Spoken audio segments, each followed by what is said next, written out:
would also like to introduce ourselves. New York Tours is a family-owned and operated tour bus company for the New York area. We are a small company and keep the tours we give more personable. This video we put together will give you a tour of Manhattan like no other. All material in this tour video was put together by the New York Tour staff. We put in countless number of hours to bring you the best tour possible. If you are planning to come to New York, this video will become a tool for you to map out your vacation to see your areas of interest. If you're not planning on coming out, this video will give you the opportunity to see Manhattan at its best. It might interest you in making a trip to the greatest city in the world in the future. When you arrive here, take our tour so we can prove to you that we are truly the best.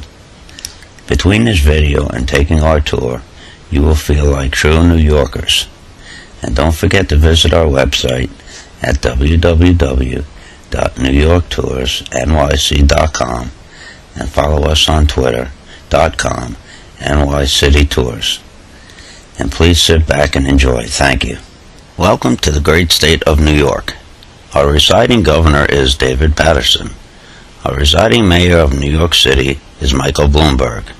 As we make our way into New York City, we will be going through the Lincoln Tunnel. The Lincoln Tunnel is a 1.5-mile long tunnel under the Hudson River connecting Weehawken, New Jersey and the Borough of Manhattan in New York City. Construction began on the first tube in 1934. It opened to traffic in December 1937, charging 50 cents per passenger car. The original design called for 2 tubes. Work on the second tube was halted in 1938, but resumed in 1941 due to war material shortages of metal. Completion was delayed for 2 years. It opened on February 1st, 1945, at a cost of $80 million. A third tube was proposed by the Port Authority due to increased traffic demand, but initially opposed by the City of New York, which was trying to get the Port Authority to help pay for road improvements that the city would need to handle the additional traffic. Eventually a compromise was worked out, and the third tube opened in May 1957 to the south of the original 2 tunnels. The 3 tubes carry 6 traffic lanes in total. During the morning rush hour, 1 traffic lane in the center tube, called the XBL, and is only used by buses. The New Jersey Approach roadway, locally known as the Helix or Corkscrew, spirals in a full circle before arriving at the toll booths in front of the tunnel portals. The tunnel carries almost 120,000 vehicles per day, making it one of the busiest vehicular tunnels in the world.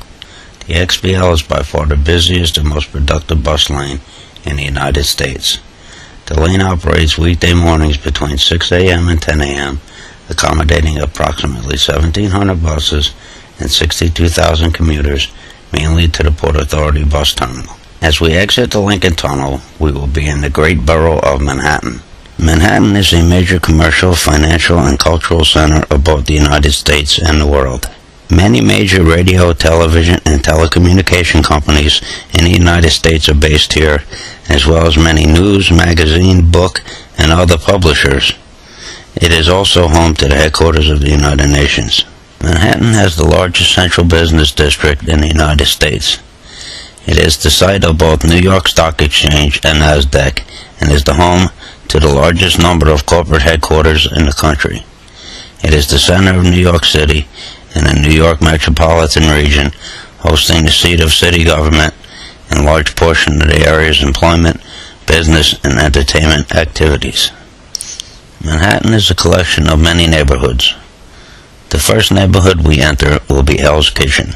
Hell's Kitchen, also known as Clinton and Midtown West by real estate brokers, is a neighborhood of Manhattan in New York City that covers roughly the area between 34th Street and 57th Street from 8th Avenue to the Hudson River. The neighborhood provides transportation, hospital, and warehouse infrastructure support to the Midtown Manhattan business district. Its gritty reputation, which led to its portentous name, gave it a depressed real estate prices relative to much of the rest of Manhattan until the early 1990s. Throughout its history, Hell's Kitchen has figured prominently in the New York City underworld, especially in the Irish-American mob. No one can pin down the exact origin of the label, but the most common version traces to the story of Dutch Fred the Cop, a veteran policeman who with his rookie partner was watching a small riot on West 39th Street near 10th Avenue. The rookie is supposed to have said, "This place is hell itself," to which Fred replied, "Hell's a mild climate. This is Hell's Kitchen." Various Hell's Kitchen ethnic conflicts formed the basis of the musical and film West Side Story.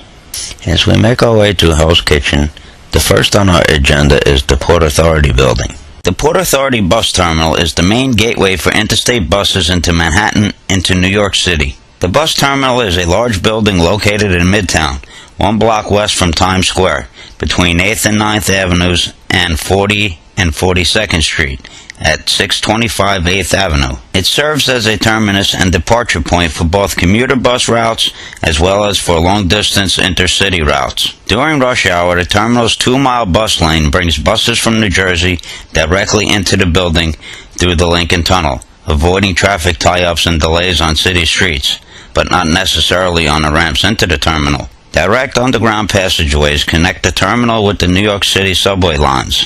The terminal is the biggest bus station in the United States and the busiest in the world by volume of traffic. It serves 7,200 buses and about 200,000 people on an average weekday. The Port Authority bus terminal began operation on December 15, 1950 for passengers. A statue of Jackie Gleason in the guise of one of his most famous characters, and New York's most famous bus driver, Ralph Cramden, stands in front of the main entrance to the original South Wing on 8th Avenue. The plaque on the base of the statue reads, "Jackie Gleason as Ralph Cramden, bus driver, Raccoon Lodge treasurer, dreamer, presented by the people of TV Land." 9th Avenue is noted for its many ethnic restaurants. The 9th Avenue Association's International Food Festival stretches through the kitchen from 37th Street to 57th Streets every May, usually on the third weekend of the month. It has been going on since 1974 and is one of the oldest street fairs in the city. Although 9th Avenue, among the years, has had its famous residents, the most famous is the Pig Outside Rudy's Bar on 9th Ave. Many tourists come from all over just to take a snapshot of the famous resident of Hell's Kitchen. The New York Passenger Ship Terminal, also known as Luxury Liner Row, is a terminal for ocean-going passenger ships on Manhattan's west side. The terminal consists of North River Piers 88, 90, 92, and 94 on the Hudson River between West 46th Street and West 54th Street. Ships now dock at Piers 88, 90, and 92. Pier 94 on the north side is now used for exhibition space. Pier 86, once used by United States Lines, is now home of the USS Intrepid. In 2003, the terminal handled 900,000 passengers. The city is forecasting that 1.5 million will use the terminal by 2017. The piers are 1,100 feet long and 400 feet apart. They were first completed in 1935 to replace the Chelsea Piers as the city's luxury liner terminal. The Intrepid Sea Air Space Museum is a military and maritime history museum with a collection of museum ships in New York City. It is located at Pier 86 at 46th Street on the west side of Manhattan. The museum showcases the World War II aircraft carrier USS Intrepid, the submarine USS Growler, a Concorde SST, and a Lockheed A-12 supersonic reconnaissance plane. The museum opened in 1982 at Pier 86 after Zachary Fisher, a prominent New York real estate developer and philanthropist, and journalist Michael Stern succeeded in saving the Intrepid from the scrap heap in 1978.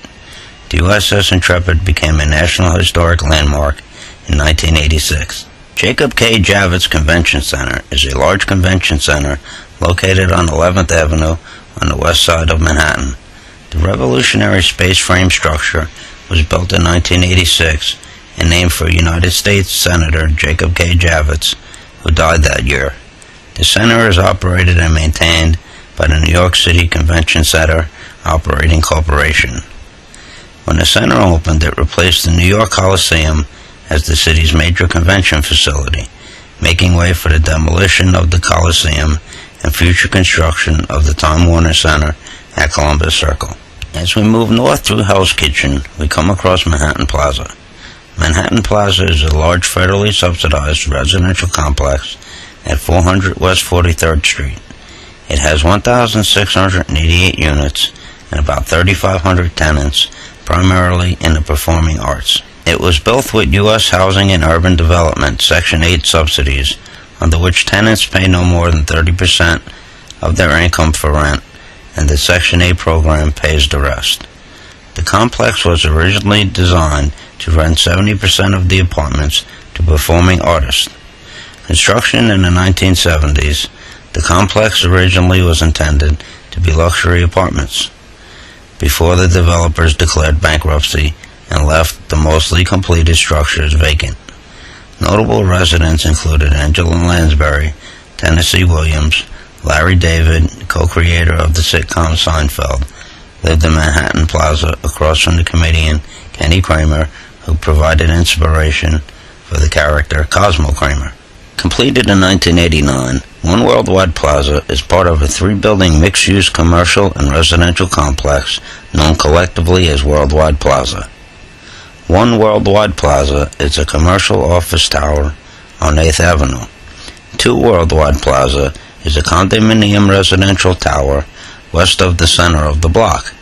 And Three Worldwide Plaza is a low-rise condominium residential building with street-level stores on 9th Avenue to the west of the towers. The complex occupies an entire city block bounded by 8th Avenue, 9th Avenue, 49th Street, and 50th Street. Located on the west side of 8th Avenue. One Worldwide Plaza is built on the site of New York City's 3rd Madison Square Garden. The 50th Street subway station is underneath. Also at this location of Madison Square Garden, Marilyn Monroe sang Happy Birthday to JFK in 1962. Studio 54 was a world-famous disco in the 70s and 80s. Studio 54 originally was a New York City Broadway theater. Then it became a discotheque located at 254 West 54th Street. The disco opened on April 26, 1977, and closed in March of 1986, and briefly reopened in 1994 after a multi-million-dollar renovation. Since 1998, it has been a venue for the Roundabout Theater Company, with a 900-seat theater equipped with 2 full-service bars. This storefront is one of the most famous storefronts in Manhattan.